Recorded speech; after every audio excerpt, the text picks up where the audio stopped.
Bago tayo magsimula sa content natin para sa ngayong araw na to, kung gusto nyong mag-start ng printing business ngayong 2026, ay highly recommend na talagang mag-research kayo. Panoorin nyo yung series natin kung saan itinuro ko mga tropa kung papaano magsimula, magkano yung kapital at ano yung mga kailangan ng mga materials. Speaking of mga materials, i-click nyo lang yung store natin dito sa YouTube channel. Meron na ako ditong mga selection kung ano yung gusto nyong bilihin at dyan ay mga legit talaga. At mga tropa, sa description ng mga video natin, may mga link din doon. Kung kailangan nyo naman ng mga template, i-message nyo lang ako sa ating Facebook page dahil meron tayong tinatawag na one-time payment lang, lifetime nyo nang maa-access yung mga bago. Free nyo na lang yon makukuha yung mga template na bagong ilalagay ko doon. Anyway, simulan na natin yung content natin para sa ngayong araw na to. Mga tropa, lingid sa kaalaman ng mga karamihan, no? Etong tungkol sa pagko-convert, sobrang konti pa lang din talaga, or yung mga usual na mga bagong nagre-research, hindi nila alam tong mga convert na to, kaya kulang yung knowledge nila.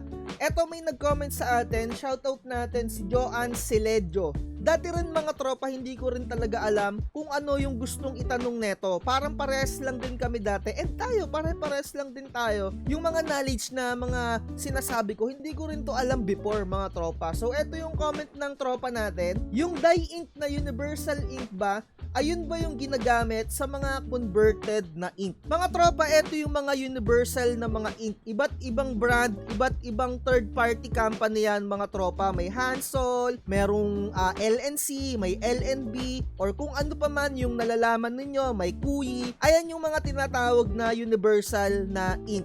Bakit nga ba tinawag na universal na ink? Kasi yung mga brand na yan, pwede mo siyang gamitin sa kung ano-anong model or kung ano-anong brand ng printer. Kaya siya tinawag na universal. So kapag sinabi mo naman na ayan ba yung ginagamit sa mga converted na ink? Kasi dati mga tropa, no? Eto talaga ang pinaka-history niyan, yung mga converted na ink. Kaya kahit papano, papaliwanag ko sa inyo. Nung una, yung mga Canon na mga printer, may mga cartridge pa siya. Yung, alam niyo yung merong mga bulak-bulak sa loob, tapos tuturukan mo pa siya ng syringe. So ayun yung parang ibig sabihin nung tropa natin kung eto daw ba yung ginagamit sa mga converted na ink. Yun pa yun, sinaunang panahon pa yun. And halos wala nang gumagamit ng mga merong cartridge. Meron na tayo ngayong tinatawag na ink tank, nakatangke na.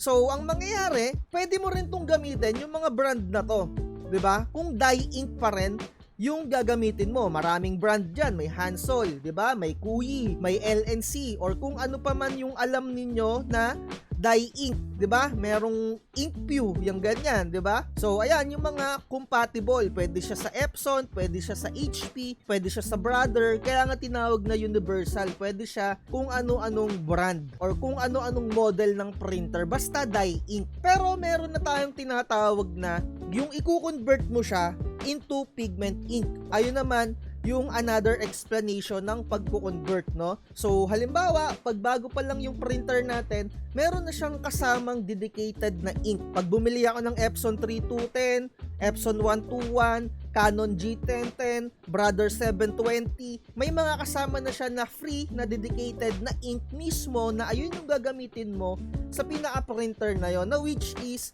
dye ink yon.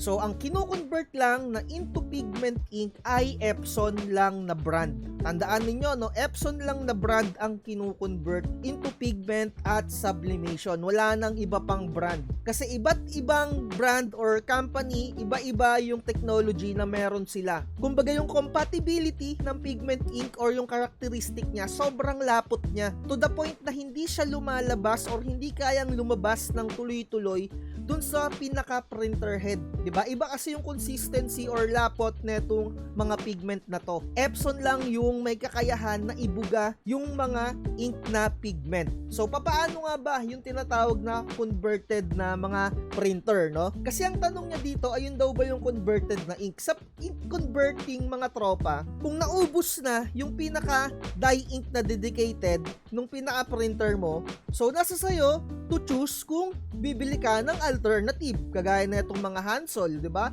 or ng mga LNC, isasalin mo lang yun doon basta same dye ink. Pero kung gusto mong mag-convert into pigment, eto nga yung binabanggit ko, uubusan mo ng laman yung pinaka-ink tank ng pinaka-printer mo gamit yung syringe, kagaya ng nakikita ninyo dyan sa video natin na yan. Uubusan mo yung mga ink na yan, yung ink tank, tapos sasalinan mo siya ng pigment. So, ayun na, converted na siya into pigment ink. So, nasa sayo na, mag-research ka kung ano pinagkaiba ng dye ink, ng pigment, ng sublimation, ng eco-solvent.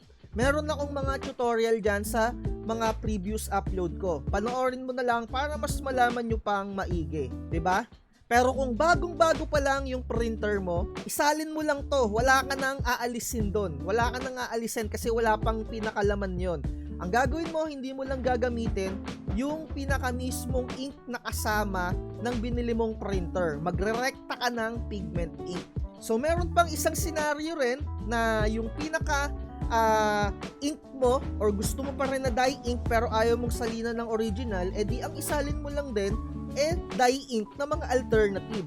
Eto mga tropa ha, sa mga lahat ng gumagamit ng workforce printer, ang ginagamit nila na dye ink doon ay Kuyi or it's either yung pinaka-Inkrite na ink. Iba-iba kasi, pero mostly ang ginagamit ng mga merong workforce printer tapos i-stay sila sa dye ink, Kuyi madalas yung ginagamit nila.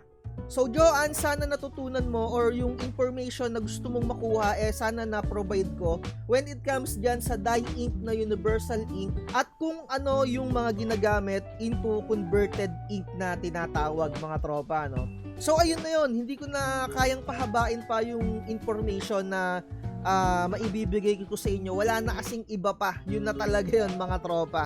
So sana nagustuhan nyo tong content natin. Kung hindi pa sapat yung information na naibitaw natin, no, message lang kayo or comment lang kayo dyan sa ating comment section. And syempre, merong mga nangyayari rin naman na conversion, yung may mga pinapalitan na mga parts or may mga pinapalitan na mga hose. Ayun na yung mga convert printer into DTF, convert printer into eco-solvent. Ayun na yung talagang may mga parts na pinapalitan. Pero kung into dye ink to pigment ink lang, tatanggalin mo lang yung pinaka ink na remaining tapos papalitan mo lang siya ng pigment or sublimation, or kung dye ink ka na namamahalan ka sa original ink, magpapalit ka ng universal ink, isalin mo lang yon. Pwedeng paghaluin yon, parehas lang naman yung dye ink kasi wala na magagawa, gusto mo ng universal or yung mga mumurahin. Pero kung gusto mo ng 100% lang na universal ink, edi ubusin mo rin yung laman ng pinaka-tangke nung ink tank mo, tsaka ka magsali ng mga dye ink, di ba? So ayun na lang yon mga tropa. Like, share, and subscribe. At lagi ko sinasabi, wag na wag magpapauto. Bye. Huwag kang magpapauto, mag-isip ka sa pilian. Sa laro ng buhay, dama ang tampuhan. Di lahat ng nagpa-hype siguradong totoo. Sariling landas, hanapin mo sa mundo. Tumarami ang ipal